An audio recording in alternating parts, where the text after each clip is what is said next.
Chapter 3 में कुछ rules बताए थे, यूनिक सॉल्यूशन, मैनी सॉल्यूशन और नो सॉल्यूशन। इनकी कुछ एग्जांपल के तौर पे आपको समझाने की कोशिश करेंगे हम। अब हम देखिए समझाने जा रहे हैं। सबसे पहले हम इसको कुछ अपन 3 टाइप के रूल्स है तो 3 पार्टीशन में डिवाइड कर लेते हैं। जैसे कि ये 3 पार्टीशंस में ले लेता हूं। अब मैंने इसको 3 पार्टीशन में डिवाइड कर लिया है। सबसे पहले हम यहाँ लिखते हैं यूनिक सॉल्यूशन। क्या लिखते हैं बेटा? Unique solution. क्या लिखेंगे हम? Unique solution. यूनिक सॉल्यूशन कहता है हमारा a1 अपॉन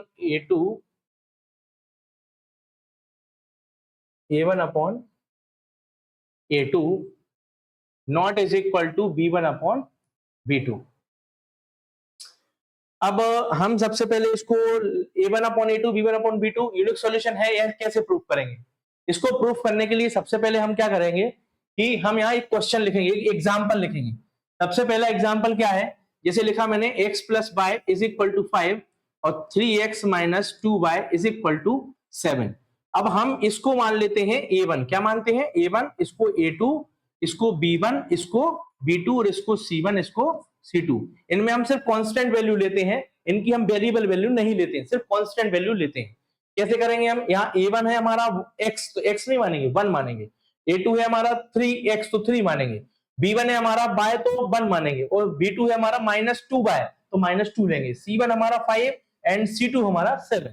तो हम कैसे करेंगे इसको सॉल्व? ध्यान से देखिएगा कैसे करेंगे। लिखेंगे यहाँ पे 1/3 is equal to 1/-2 is equal to 5/7। क्या ये आपस में इक्वल है? नहीं है। तो इसको हम बोल देंगे यूनिक सॉल्यूशन। क्या बोल देंगे? Unique solution. अब जैसे यूनिक सॉल्यूशन आया तो यह सवाल एलिमिनेशन और सब्स्टिट्यूशन से सॉल्व हो सकता है। एक्स और वाई की वैल्यू फाइंड हो सकती है, जैसा कि हम आपको पहले वीडियो में बता चुके हैं। तो ये हो गया पहला यूनिक सॉल्यूशन। अब हम दूसरा आपको समझाने जा रहे हैं यहाँ पे मैनी सॉल्यूशन। क्या समझाएंगे? Many solution. मैनी सॉल्यूशन इसको हम बोलते हैं इनफाइनाइट भी बोलते हैं। क्या बोलते हैं बेटा? Infinite solution. इसकी शर्त क्या होती है? रूल्स क्या होता है इसका? होता है a1 अपॉन में a2 is equal to b1 upon में b2 और is equal to c1 upon में c2। ये अगर लिखा है कहीं भी तो वह होता है मैनी या इनफाइनाइट सॉल्यूशन।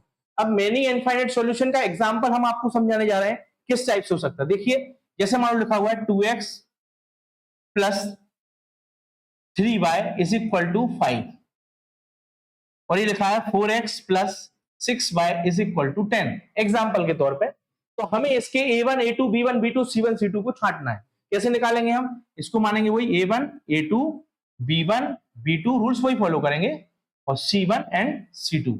ये 6y है। तो हम क्या लिखेंगे यहाँ पे? क्या हो जाएगा हमारा? 2/4 is equal to 3/6 is equal to 5/10। Cancellation कर देंगे। यदि कैंसिल हो रहा है 2 बन जा 2 2 जा 4, 3 बन जा 3 2 जा 6, 5 बन जा 5 2 जा 10। तो क्या हो जाएगा हमारा? 1/2 इज इक्वल टू 1/2 और is equal to 1/2। That is to the value of the find and many infinite solution. Now getting my point? तो b1/b2 is equal to c1/c2 ये आपका आंसर होगा। और यह कहलाएगा मेनी सॉल्यूशन फाइंड सॉल्यूशन, जिसका कोई भी हल नहीं होगा। यह यदि हम इसको एलिमिनेशन सब्स्टिट्यूशन सॉल्व करेंगे तो कोई भी वैल्यू फाइंड नहीं होगी, उसका आंसर 0 आएगा। और ग्राफिकल मेथड से भी इसकी जो है ना इनकंसिस्टेंट या पैरेलल लाइन आएगी। समझ में आया? तीसरा समझाते हैं हम आपको लास्ट, नो सॉल्यूशन। क्या समझाते हैं बेटा? No solution. अब नो सॉल्यूशन के लिए शर्त क्या होती है? नो सॉल्यूशन की शर्त देख लेते हैं। a1 अपॉन में a2 is equal to b1 upon में b2 not is equal to c1 upon में c2। कैसे करेंगे हम इसको? अब इसका भी एग्जांपल हम ले लेते हैं कि a1 अपॉन a2 बराबर होना चाहिए और बराबर नहीं होना चाहिए, इक्वल नहीं होना चाहिए c1 अपॉन c2। कैसे लेंगे? देखिए ध्यान से।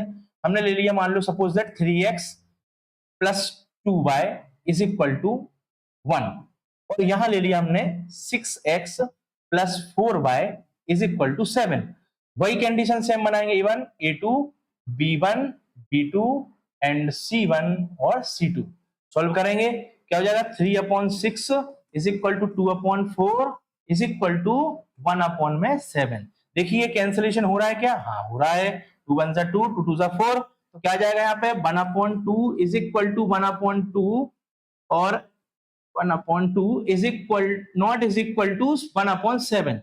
तो कौन सा सॉल्यूशन हो गया ये? No solution. कौन सा solution? No. a1/a2 is equal to b1/b2 not is equal to c1/c2। No solution. ये मैंने आपको एग्जांपल का बोला था, ये तीनों एग्जांपल मैंने आपको समझा दिया इस वीडियो में। अगली वीडियो देखने के लिए लाइक और सब्सक्राइब करें। Thank you for joining Saraswati classes. Have a nice day.